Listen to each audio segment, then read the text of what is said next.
one, fight. And that's the bottom line. And his kick is good. I need a weapon. You cannot escape. You forget 1,000 things every day. How about you make sure this is one of them? Here we go. It's time for the main event.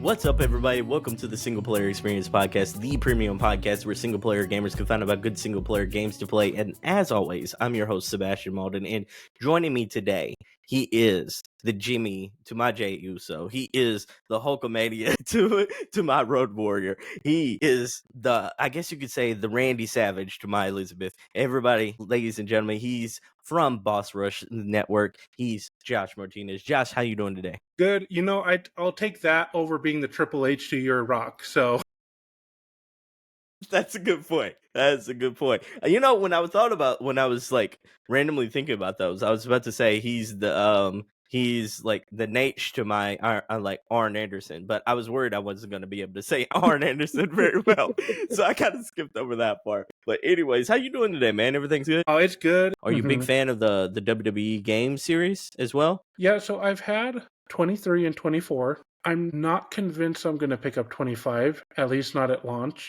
I picked the other two up at launch, and it's not because it's a bad game. It's just one of those ones. I worked my way through it, and then I set it down, and I don't think I came back to it. Part of that, I don't have friends to play in like an exhibition game or anything like that. And I have fun with the universe mode, but largely I pick up those games because I enjoy the My Rise, the storyline mode, and then the showcase. And I got really burnt out on last year's showcase.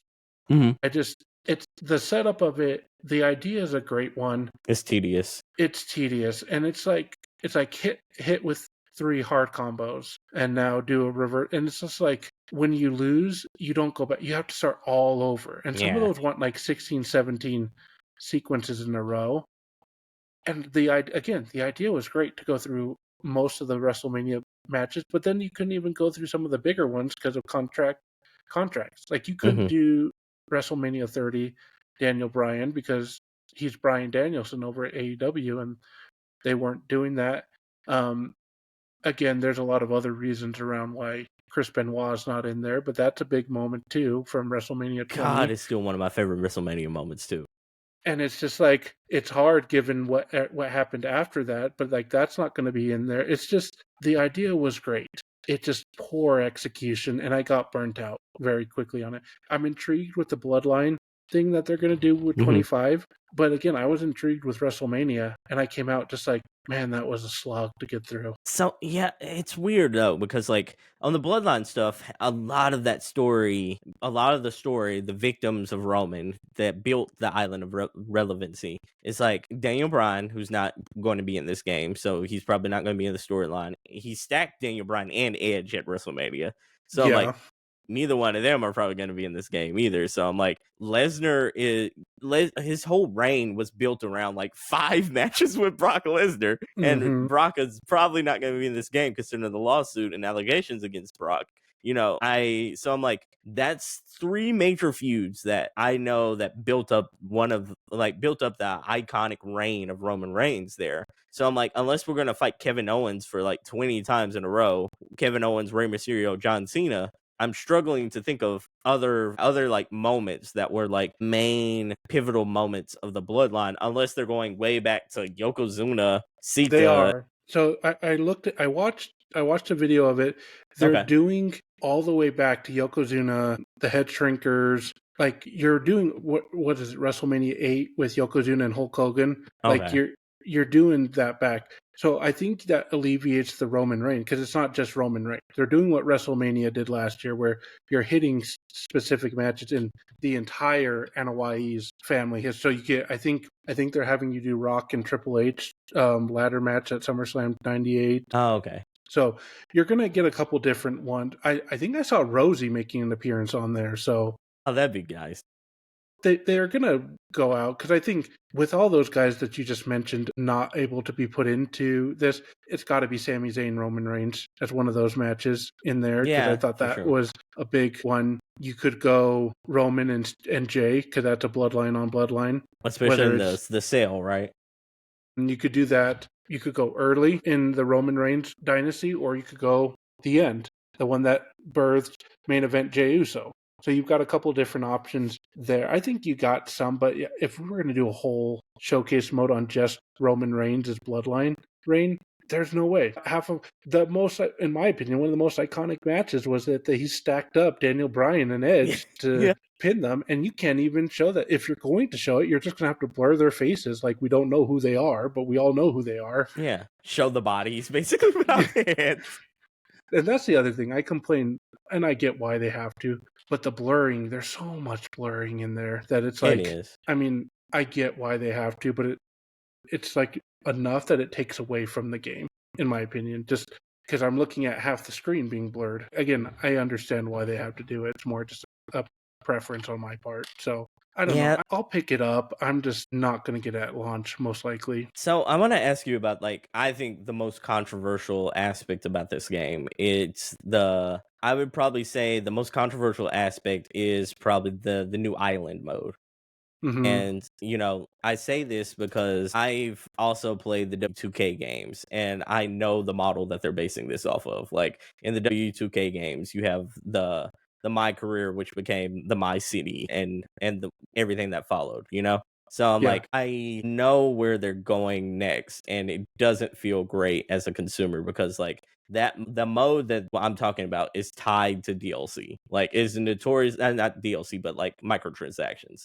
Mm-hmm. But, like, it is completely tied to it in a way that no other mode in gaming is. Like, so you go around, for the people who don't know about this mode. So the island is basically a hub that 50 players, up to 50 players can walk around in real time. It is MMO style where you can go to a whole bunch of places, whether it be the Nike store, their version of Jordan, their version of a training facility, all sorts of different things, and you can basically live your life in an MMO style WWE city. They call it the island, and based off of the island of relevancy that is Roman's kind of moniker as the head of the table. So I'm so worried because, like, the island feels like the city in WWE 2K in a way that the city marked a new era for of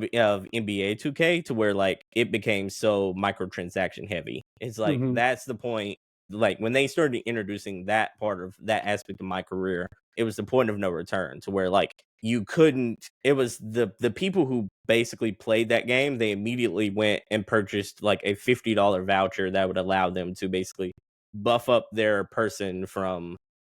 You kind of saw it in a video here. Buff up their character from like level 60 is where you kind of start off in NBA 2K, and then all the way to like an 88, 89, 90. This guy's at 75, that guy's at 75. Maybe the 75 is more of the ground level here, but like, yeah, it became extremely grindy to actually get your My Career person up past like 86, and then at that point, unless you grinded every single day, like meticulously, you had to buy your way into like being relevant. So what do you think about this, Josh? Yeah, so I played some NBA 2K games. Mhm. I taken a long hiatus off of NBA games until about a couple of years ago, and that aspect forced me back into a hiatus on NBA games. Well, for one, I grew up on NBA Live. Same here. One of my favorites was 2006 with Dwayne Wade on the cover. But I'd play a lot of those games, and it just was like about the basketball. It was fun. It was very simple compared to now. I come in, I look at this, and this is from a newcomer, not as familiar with this. It looked so complex. I didn't know what was going on, that it just quickly made me be like, and how much they were pushing the microtransactions. I was like, no, it was 2K22. I'm like, I'm done. I can't. It's not fun right now for me. So if this is the way that WWE, because I have my issues, but largely I enjoy 2K20 or. I do too. Yeah, I do have my issues as well, but I mostly play like the single player story mode, and I mostly play that, and then I will play my GM mode now, and that's the only modes I touch. I tried my universe for a while, and that was fun. I created a Legend of Zelda wrestling league. Between the Creative Commons and stuff I created on my own, I Mhm. had like Midna suplexing Zelda. Like, it was fantastic. But Tingle is the yeah, world heavyweight champion. no, dude, I what did I put on? I started it off briefly. I did 5 wrestlers for each, so I just had one title. Mhm. And then as I would add more people in, I'd grow and maybe add more. I kind of burnt out on it because I just got so busy that when I came back to it, I was like, oh, I totally lost where I'm at. But Yeah. Lost the it train was of thought around the whole league. it was fun though when I was into it. So yeah, you add this in here. I agree with you. It makes me nervous at where we're going. I don't. If it's what I experienced with NBA 2K, I was not a fan. And there's already enough microtransactions in this with the what is it? The mode where you get all the cards Oh, and everything like that. the it's called My Team in in NBA 2K. I think on this one it's called My Faction. Yeah, and I mean, yeah, I just want to wrestle. I just want to fight. I just want to throw somebody through a ladder. So adding this in there just feels like it complicates it. It might be for somebody, but I'm already poor enough. I don't need to be spending more money on a game that I don't need to be paying more money on. So yeah, I mean, I looked at this, I thought about it at first. I'm like, oh, that's a cool concept. But then the more I started connecting the dots and remembering, oh no, this is a lot like what I played on 2K20 NBA 2K22. Like, yeah, I don't see myself if I got this game not going anywhere near this. Mainly the same because way. I don't have friends, but 2, I just would want to do the mode we just talked about, my GM or Mhm. my Rise, my GM, my universe. That's where I would live. Yeah, I hope that if this is the thing they're doing, it doesn't become the main part of what they're doing, but I could very well see that 26, 27, this being a lot bigger of a feature, depending on how this year's goes. They always figure out how to make it so that it milks us. Yeah, Yeah.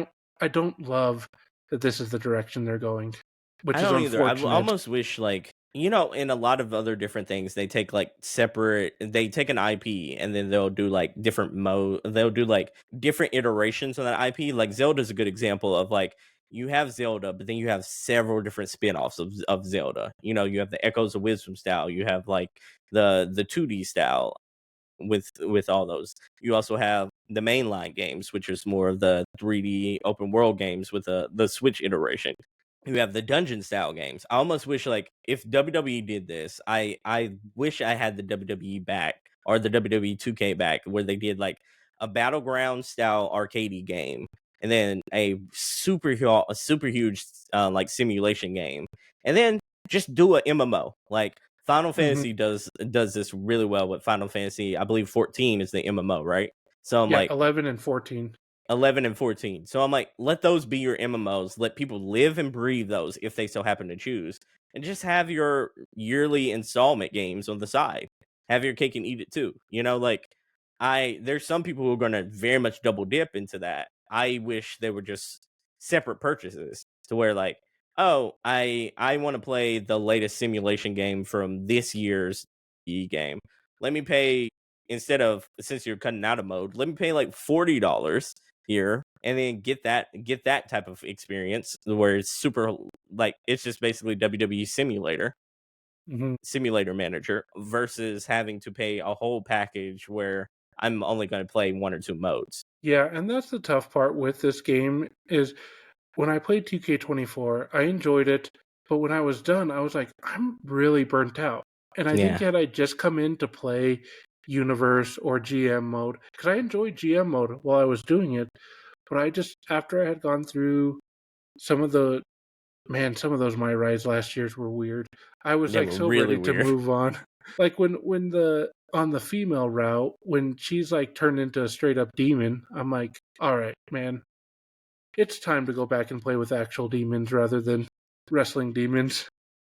That But was stupidly weird though. It's like you were mhm, learning from different like supernatural people in the WWE universe as well, and I'm like, oh, okay, we're taking this to a extreme here. I sort of like the year prior. I think I really enjoyed the female side where you actually got to play face off against like their fictional legend in a big like WrestleMania story. That last go around where they had like 4 different branching stories that culminated, and like you had 4 different personalities that you basically were swapping in between, didn't quite work for me. I like the male side of last year's better than I like the female storyline. So it was kind of like a flop from the year prior. But I want this year to be a little more grounded. Like I don't want it. I like the supernatural stuff occasionally. I don't want a whole because I could see what they were doing. They were doing like this season of your my career's journey is the supernatural season. This one you're basically the Miz. On this one you're this character. I'm like I get the vision there. I just ground it a little bit more, you know? Well, and there's a way to do it that you can laugh it off. That it's not that I felt like the issue was they took it way too seriously to the point that they're expecting you to really stretch your disbelief. But if you look at a lot of those old Raw versus SmackDown games from the 2000s, there were some ridiculous storylines in there, but it was like fully acknowledged that they were ridiculous. Like you knew, like they were like the Shawn Michaels like avatar. It's like basically mentioning like, yeah, this is weird. Like it's very obvious that they're doing this weird stuff and that they're laughing with you. The way last year's was presented, it felt like this is supposed to be cool that you've now taken control of Finn Balor and you're drawing out the demon, and it's like no, like that's no, it's not as cool as when it was in the 2000s when they were like winking at the camera while they're doing it. This time around, it's if they're going to do that again, which I saw they're only doing one story this year, but they're doing a lot of branching paths with it. You said one story. Is there not like a male and female counterpart story? No, I think you can choose because they are introducing intergender matches to this one. Oh, yeah. So, and of course, the one they showed was Nia Jax and Randy Orton.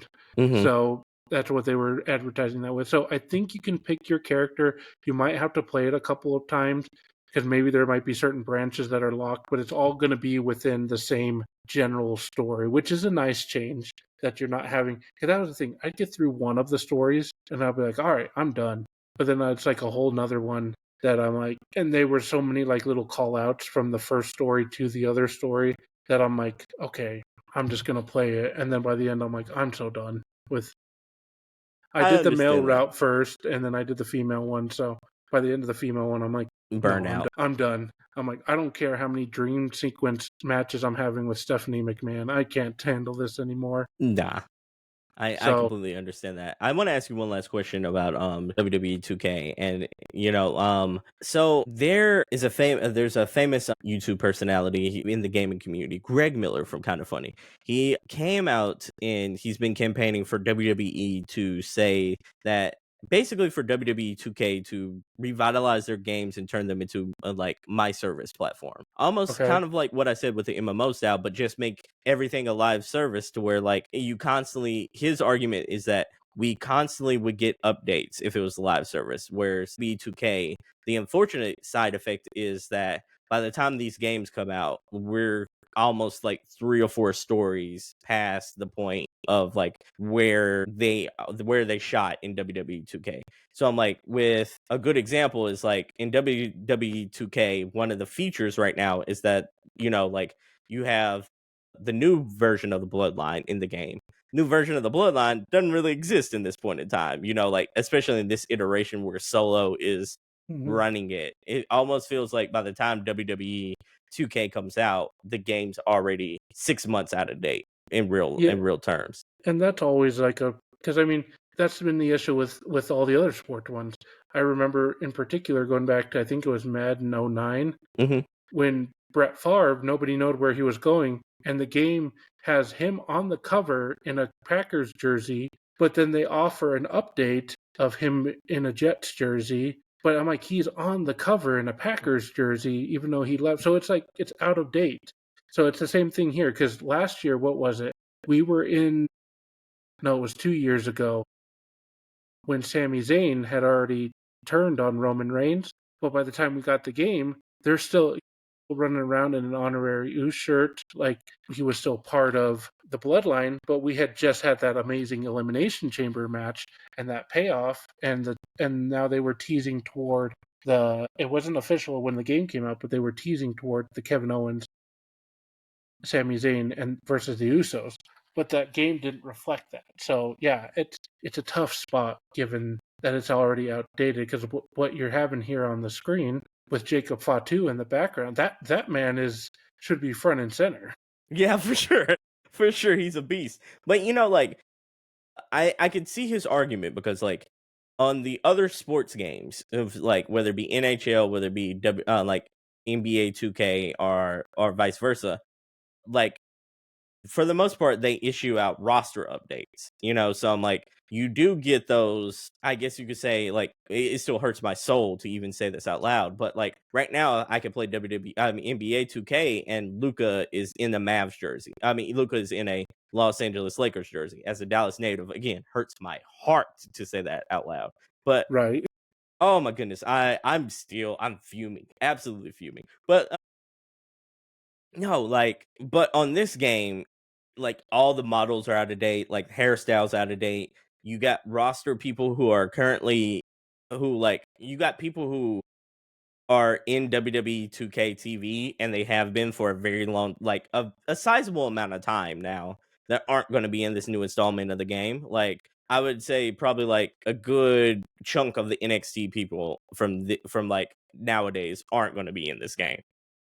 Like, you could probably say that like a good chunk of the WWE roster are probably going to be DLC now. Like, it feels icky in a way that in a live service game, you would just get like, this is you paid for the premium pass for this. You paid for the premium pass for this season, almost like Fortnite does its seasons. This season will get you the updated like skin textures, roster packs. Like, if anybody makes a heel change, you'll have a heel version of that character added to the roster, or a face version. Like, we also do like live ratings rosters where like in real time the ratings will dip and like that. I get the argument for it. I don't like live service because it makes me feel icky, and I don't like paying for things outside of like my original purchase. So I do get the argument on why it should be, but it still feels icky. But there's no win-win situation there. Like, if we stay the status quo, we're always getting outdated products. If we go the live service route, then it becomes WWE simulation, but with a Fortnite model around it. And this is what the issue with all sports games, because yearly installment, they're out of date. You're not getting much of an upgrade. I have a hard time justifying the yearly purchase, because it's $70 for an updated roster, or a little bit of a better graphics. Maybe you get a few new modes in there. So again, I'm with you on it feeling icky, but I kind of like that model because of just how much things change, and by the time you get the game. And the hard thing is they're releasing this around WrestleMania when everything's getting ramped up. Oh, yeah. So you're having a hard time that way, because there's a lot of changes happening. There's a lot of things. Last year or 2 years ago, like I mentioned, Sami Zayn, that was a big transitional period for him from the Royal Rumble to WrestleMania. Where he started the 2023 and where he ended was night and day different. And there was no reflection of that on the game. A live service model would help that.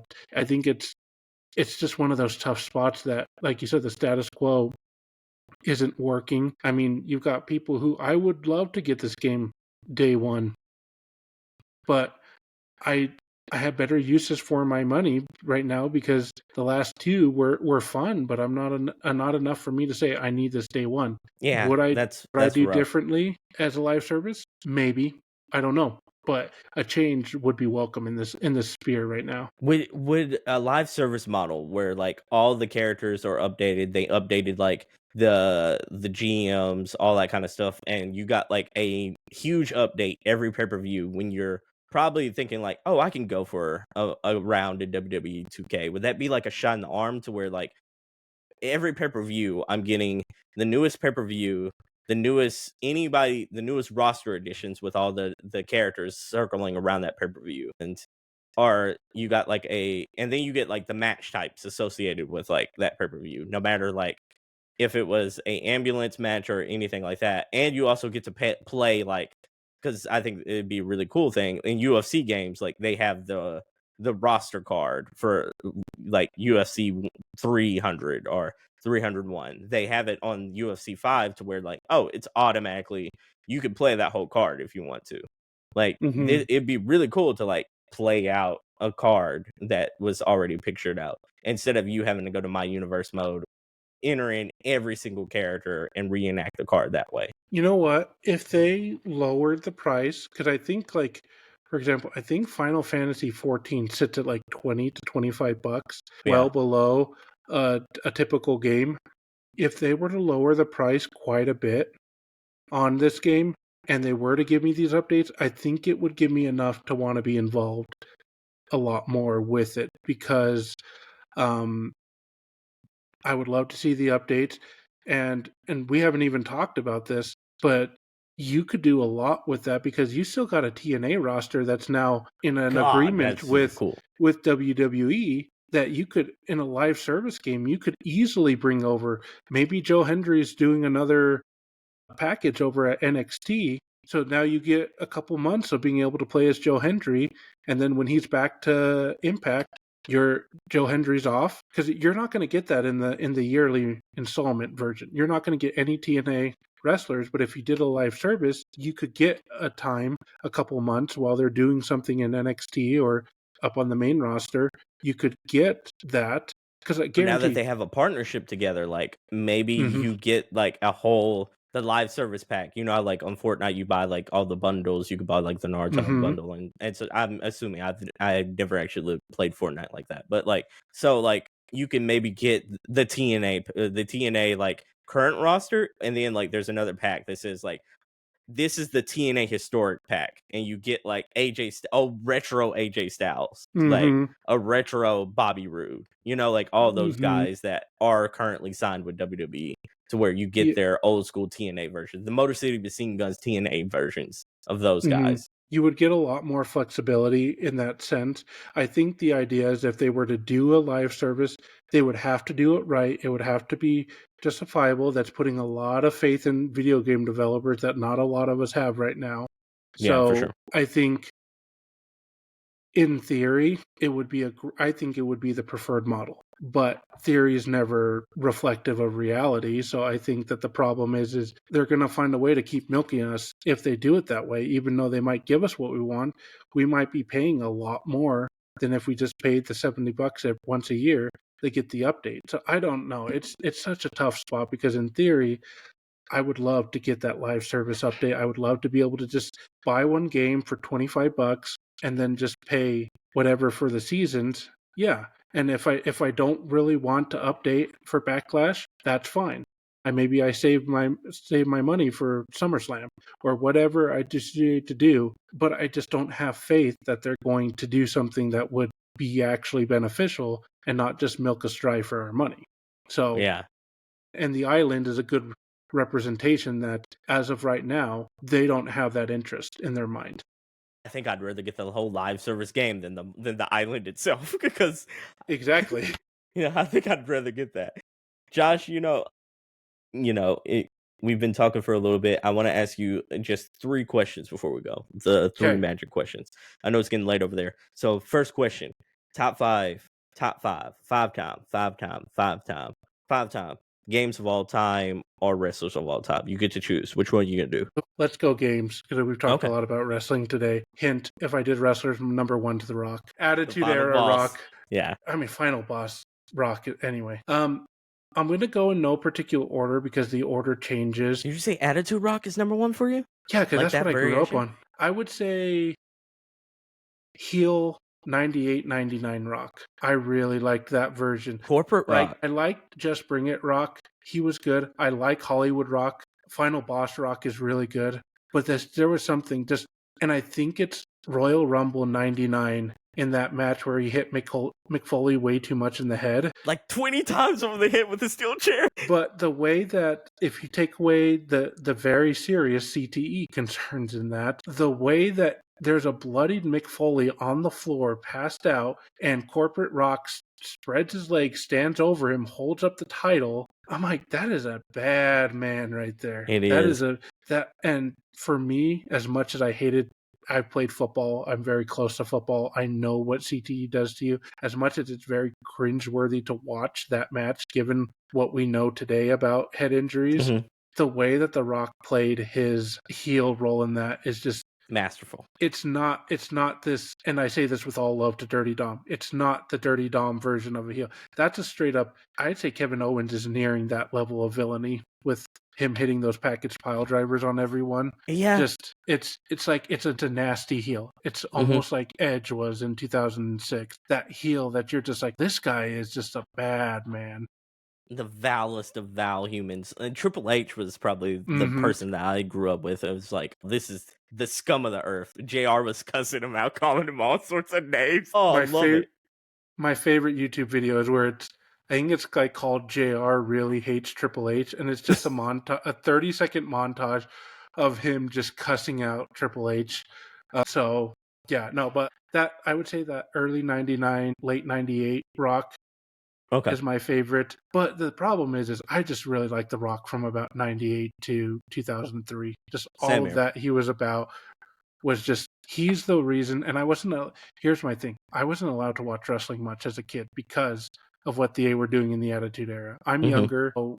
2000, I turned 10 in 2001. So I was younger when the Attitude Era was running. So 98, I was 7. So my parents aren't wanting me to run around doing crotch chops and sucking or anything like that. And I don't blame them. I now that I have kids about that age, I don't know if I'd want my kids doing that. Yeah, but The Rock was one of those ones. There was like 4 wrestlers that just transcended. Even if you didn't watch weekly, you knew who they were. The Rock was the one, and I just gravitated to him. I always really liked him. Stone Cold was the other, at least at my school in Los Angeles. Undertaker, and then Sting. Those were the 4 that just transcended. I knew who all 4 of those were growing up, despite never watching Nitro, never watching Raw. I put on SmackDown one time with my parents, and because my dad's like, well, we'll let you make the choice. Early on, I have no idea who it was, but there's a woman ringside. Wrestler, she's laughing at a wrestler. The male wrestler comes over, takes her shorts down, slaps her on the behind, pulls her shorts up, and my dad's like, yeah, we're done with this first. So I'm like, oh. But that was Attitude. That was like regular Attitude Era stuff. So, I mean, again, I don't blame them because as a parent, I don't know if I'd let my kids anywhere near that. But as an adult, I'm like, man, they were just wild back then. They were unfiltered. But Rock was from that era, just transcended that. And then seeing him in movies, pretty early, Scorpion King, Mummy 2, and stuff like that, even though they weren't. The Tooth Fairy. Oh, that was a good one too. So, yeah, I mean, Rock was just one I grew up with as a kid and knew enough about him without watching the show. So, anyway, top 5 video games. Ocarina of Time, Pokemon Gold, Silver, Crystal. I'm just going to take all of Gen 2. Okay, that's good. They're all pretty much the same game. That's the Twilight Princess. So 2 Zelda games in my top 5. I was just about to say, that's like 2 Zelda games crack the top 5. Okay. Let's see. So there's 3. Original Paper Mario, the one from 2000 on the N64. I think that one and Pokemon are the ones that made me fall in love with RPGs without realizing I liked RPGs. Okay. So number 5, I think I'm going to say Ys 8, Lacrimosa of Donna. I've never played a Ys game. Are they great? If you like Zelda, so it's like if Zelda became an action RPG. So, I mean, we could go into the technical differences. Are they turn-based, though? No, it's action-based. Okay. But you level your character. There's a skill tree. Like, certain weapons work on other things. 8 was good because it was such a weird story. And I grew up, I'm a big fan of Lost, the TV show. Okay. And Ys 8 had a very Lost feel. The whole premise is, the main character gets stranded on an island. It's very anime because it's Falcom, and Falcom loves its anime. I love anime, so yeah, that's great. So it's very much a shonen anime type game, but just it's, I guess, an anime version of Lost. You're figuring out what makes this island so mysterious. You've got dueling protagonists, one from the past, and then your current one, and you're just, all in all, after I ended it, I'm like, man, I really like this game.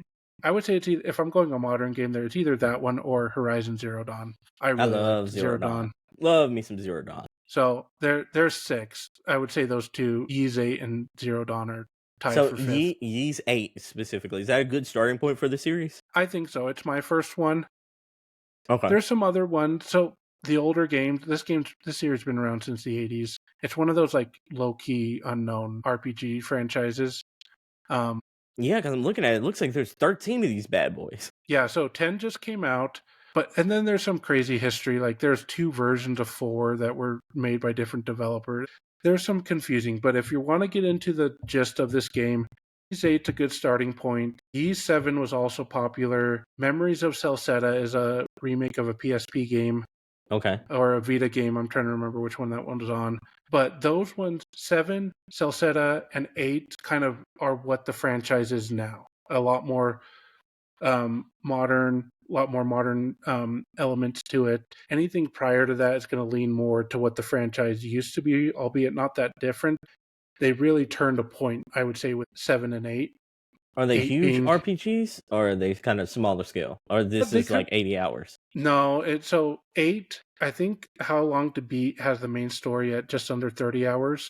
Okay, that's reasonable. But if you do side quests, I think you could push up to 40, 50, 60 hours. But Celceta, for example, a lot of people complain that it was too short, and I think a lot of people beat that in under 30 hours, even with side quests. So they kind of range. I beat 9 recently, and that one I spent 80 hours, but I've learned that the older I get, I fall asleep. So I'm like, I think at least 20 of those hours are me sleeping, because I'll start playing. So my PlayStation, it has me playing these games for forever, and I'm like, I know I don't play the game that long. I just know that it hits like 10:30, 11, and I just pass out, and next thing I know, it's like 1 a.m. And I'm like, oh, I just logged 2 hours, but I'm sleeping.